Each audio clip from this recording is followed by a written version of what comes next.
Dr. Singh, there is more criticism, though, in terms of meeting out of these orders, which says that there are very few players, basically, who are allowed to get into the bidding process. Many of the contractors are banned. They also go on to say, or the critics go on to say, that about 30% of the land which is part of your road projects hasn't even been acquired. And while this is all happening, 20 to 40% cost increases have happened for some of these road projects.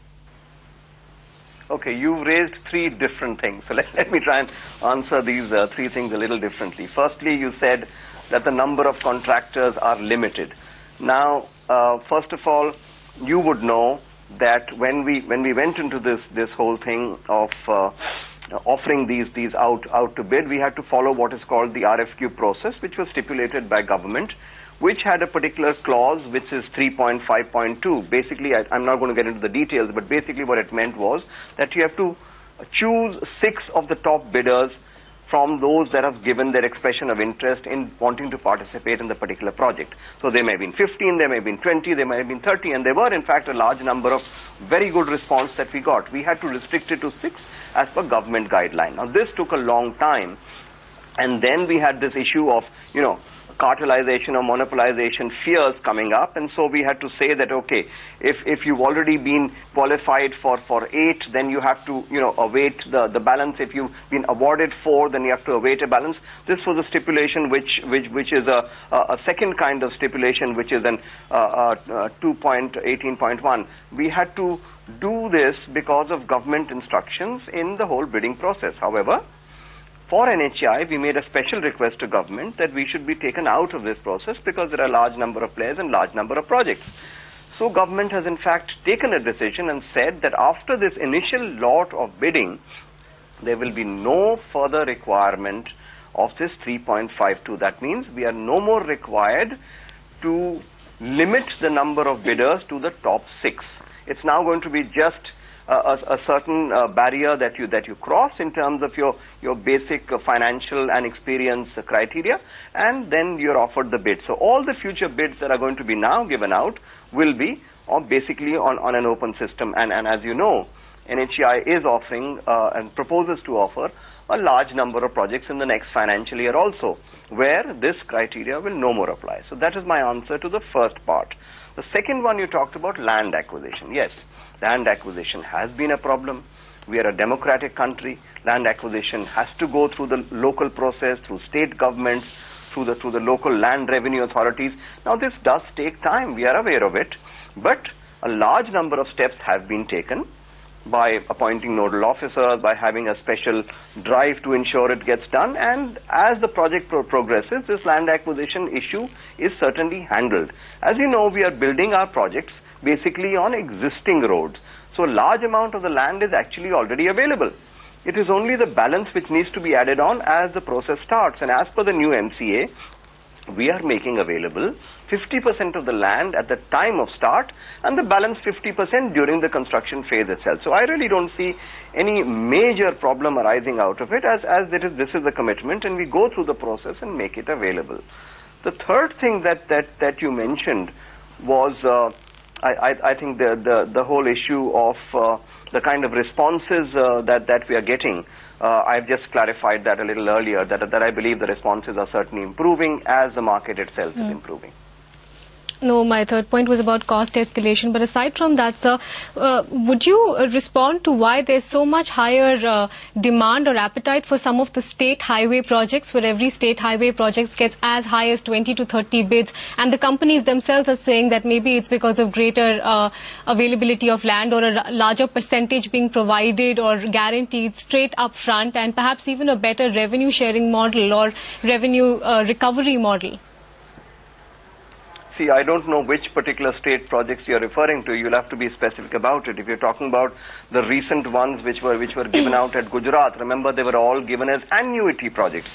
Annuity projects is a guarantee from government to give upfront revenue annuity payments for the entire concession period, which means government is basically backstopping the entire project. It's just deferred financing. We in NHAI do not follow annuity as the first option. We would prefer to give projects out initially on BOT toll mode, where we would like the concessionaires to come themselves and take a project and securitize the expected toll and get financing on that basis. Only if we fail with BOT toll will we refer to or will we go to the next step in the waterfall, which is the annuity project. And we are doing that in some of these cases also, where we are not receiving bids and where the issue of traffic may be a bit of a problem. We will go to the next stage of annuity projects also. So we do the same thing here, but we're not going to announce annuity as the first flush of projects. Now, whether state projects are run better or central projects are run better, I'm sorry, I don't wish to get into that argument, and there could be so many pluses and minuses. I mean, so far as land acquisition is concerned, of course it goes through the state governments, but there is an NH Act which is specific to the National Highway Authority, and we follow the NH Act, which is a rather quick act under which this land acquisition is done, and we will continue to do so. Dr. Singh, since there have been some slippages in the last few months on the awarding of the projects, for whatever reason, the reasons that you have outlined, can you give us some sense of what may happen in 2009? A, how many of the 50 projects that you opened up will finally be awarded, you think, by December 2009? And how many kilometers you think will be constructed this year by the NHAI? Okay, we are looking at two different things at the moment. So far as the bidding process is concerned, as I mentioned to you, 22 bids have already been received, and that is in the process, and we hope that this thing will complete.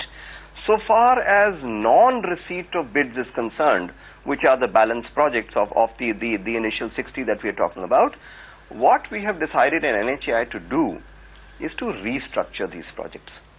Basically, by restructuring, what we are attempting to do is that in this financial meltdown, if the market doesn't perceive a certain project to be viable because it's probably too costly, we can try and reduce some of the costs on that projects by restructuring them without compromising either in terms of basic quality or in terms of safety.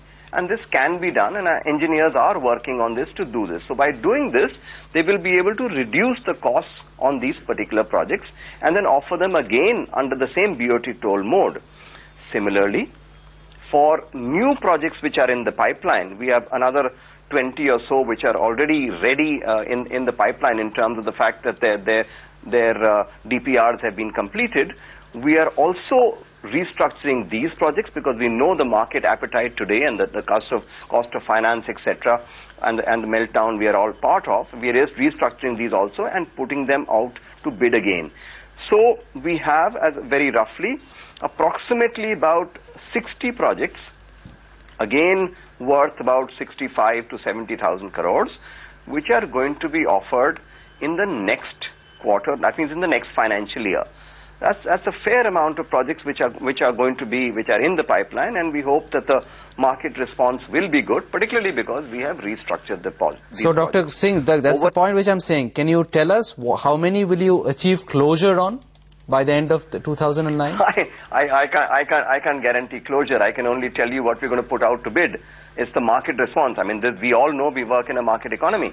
Now, am I going to get all 60 picked up by the market? I'm not a soothsayer. I'm sorry, I can't respond to that. We can only tell you that two things we can tell you. Number one, we are restructuring them to improve the costing of those projects, to be more realistic and to be somewhat less costly in terms of the returns that the market will expect on them. So they should therefore attract better bids. The second aspect, which you are more aware of than I am, the entire market situation is improving. Cost of finance, which in November, December, you could talk in terms of interest rates of 15-16%, and today it's probably down nearer to 12.5. So that's a major improvement in the cost of finance. On top of that, government through IIFCL are now put out a scheme of refinancing. Refinancing will make available a lower cost or a lower credit available to the banking sector to the same projects. I mean, they can get it up to 60%. Sure. That's the government scheme. So this will further reduce the cost of finance.